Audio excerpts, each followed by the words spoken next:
and you have a quote in your book that I believe it's from D'Lo Brown, where he talks about how during the height of the Monday Night Wars, 12 million people were watching between Raw and Nitro, and then like 5 years later, 2.5 million people were watching Raw. Where did the other 9.5 million people go? Well, they just stopped watching. They didn't all die. They didn't all vanish. They just stopped watching.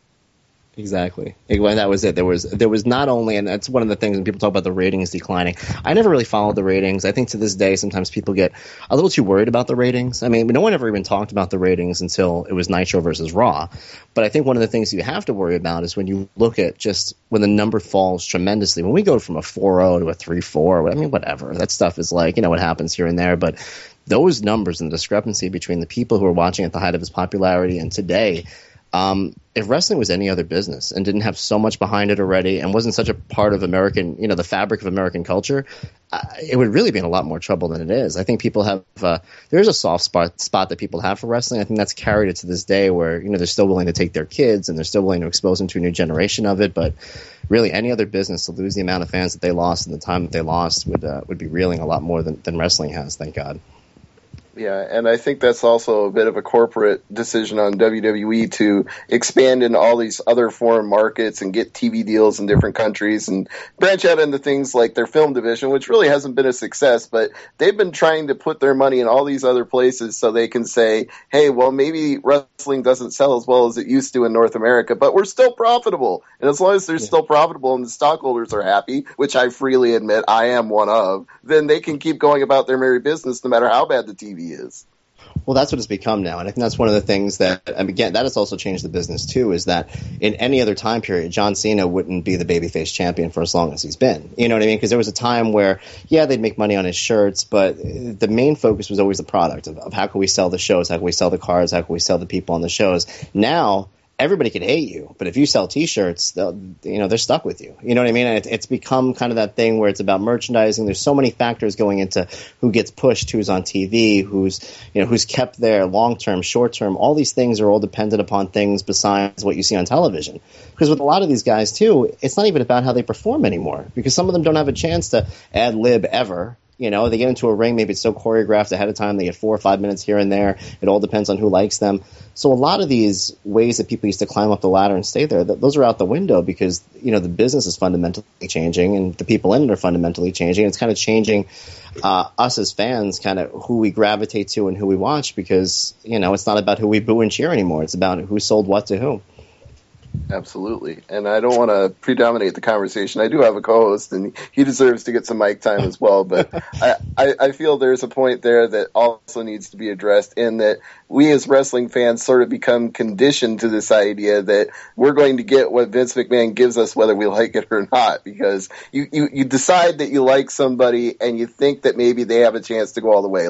I'll pick Kofi Kingston for an example because I remember a point when Kofi was really red hot and he had a match with Randy Orton and everybody thought this guy was the next big thing and he was going to be a WWE champion, and then 3 weeks later he was just jobbing to people and that was it. And it's like, you get conditioned as a wrestling fan. Don't get into somebody. Don't assume they're going to take over John Cena's spot because no matter what you want, you're getting what Vince wants.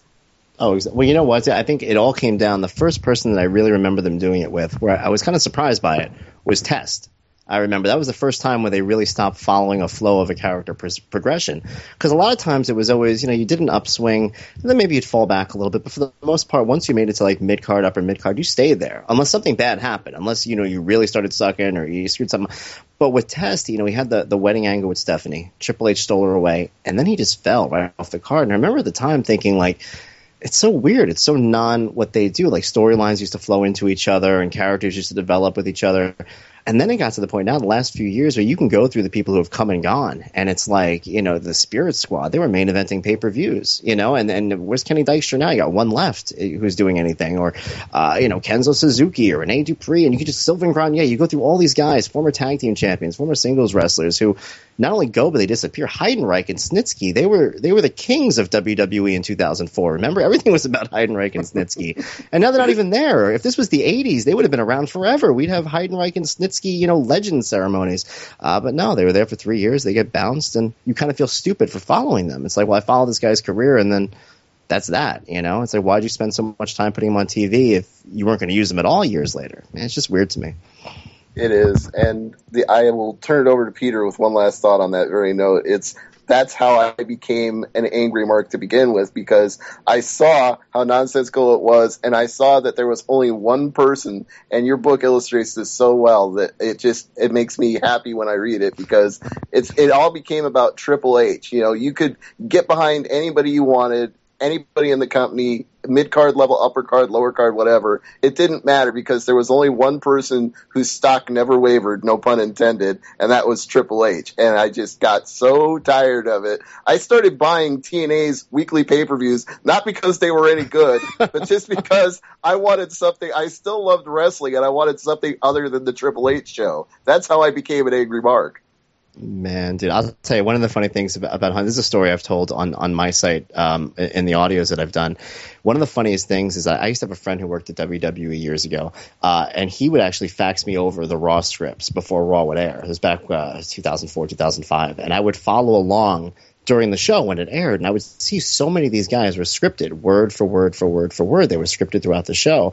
And what's funny is even since then, I've had people on who were in WWE at the time come on for interviews after with me, and they're like, oh, no one ever gave me a script. And I'm thinking, I watched you read a script on TV. But out of all of the people on the card, whenever I got those Raw scripts, the only one who doesn't follow the script would be Triple H. He would go, like everybody else, word for word for word. You know, I've come here tonight for this, blah, blah, blah. With Triple H, he would add paragraphs, and he would go off on side monologues and stuff.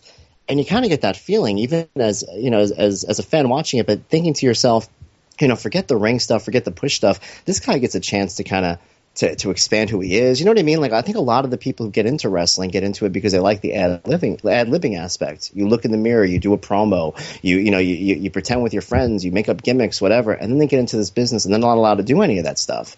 And I think that even beyond the pushes and things like that, I think having that taken away from a lot of wrestlers leads to a lot of the unhappiness and the bitterness backstage, because they signed up for a business that ended up being nothing like what they expected when they got into it.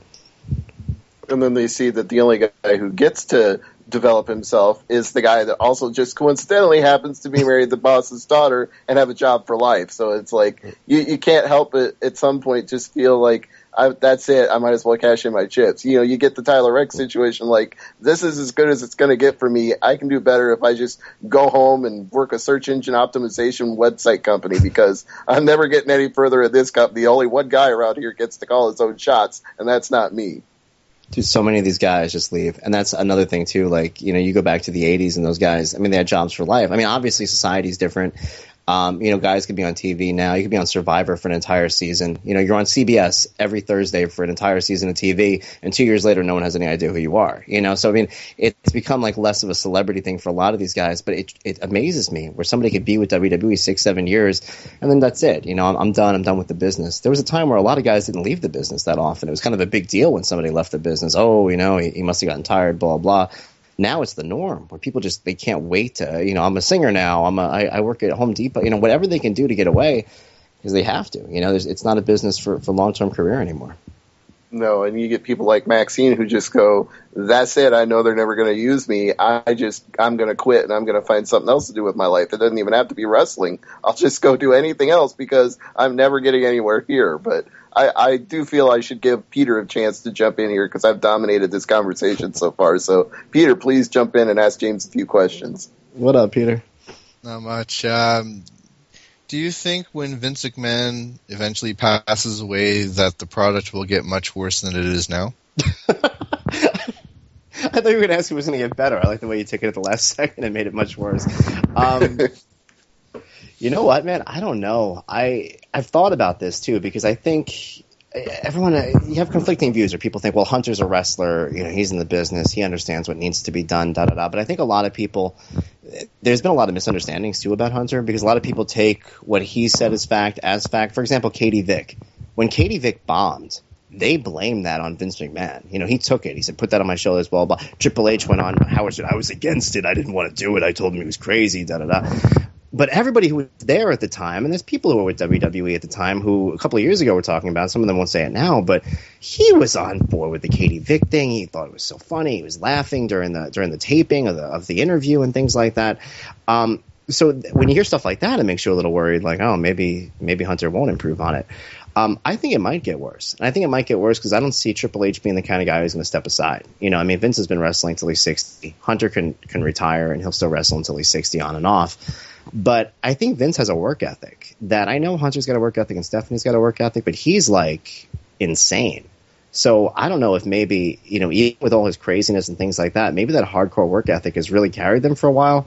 And sometimes I worry if Stephanie and Hunter will be able to match what he brings to the table as flawed as some of those things may be.